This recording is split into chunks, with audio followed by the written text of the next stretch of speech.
Hello, this is my response for the week one discussion post, particularly to the two videos that we observed for this discussion.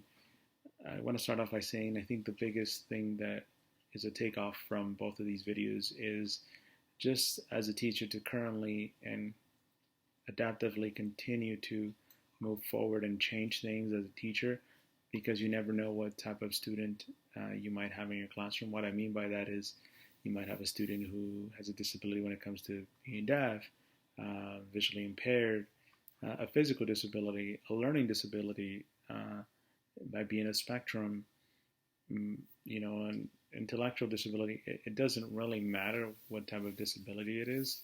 Um, I think one thing that I did get out of watching both videos is that both people are entirely different just from those two videos alone, having a disability. And so having an approach to one way is not the same way that you can approach another way.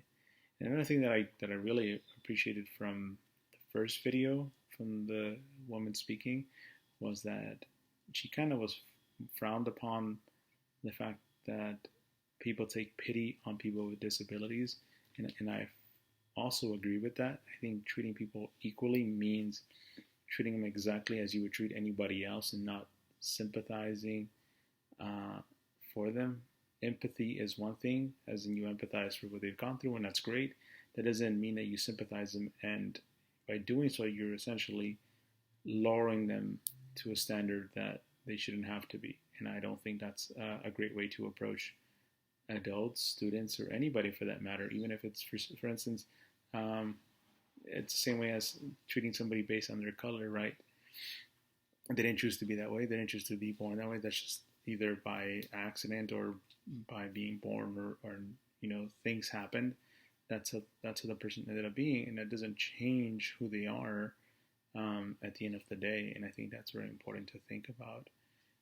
Another thing I do want to bring up is the fact that when it comes to teaching, I feel that when you approach it with adapting whatever you can in your classroom for the students' disabilities, but at the same time, when you do it too much, you're doing the same thing again. You're taking pity on the students, and I don't think that's correct. And I personally don't think that's my teaching method. I think for me, adapting is one thing, but lowering their capabilities or standards that they should be adhering to, because you as a teacher see them every day, you know what they're capable of, and trying to get them to do less than what they are capable of is a disservice to the student as a human being in a general basis. And I think if you have a student who's having a hard time and maybe had teachers prior that would give he or she the easy route and give them easier work, um, don't be that teacher. I think you need to kind of put your foot down and say, you know what, I understand that, teachers gave you opportunities before, and that's great, but, again, your disability does not define you. And so I know what you're capable. I've seen you do it. And as a student, you're more than capable of doing 5 steps versus doing only 3 steps. And one thing I do tell my students a lot of the times that I've worked with is, and I'm not saying it exactly like this, but basically is being lazy does not equate to you having a disability. And so just because someone has a disability does not mean that they can use that as a crutch to be lazy towards the things that they can and cannot do.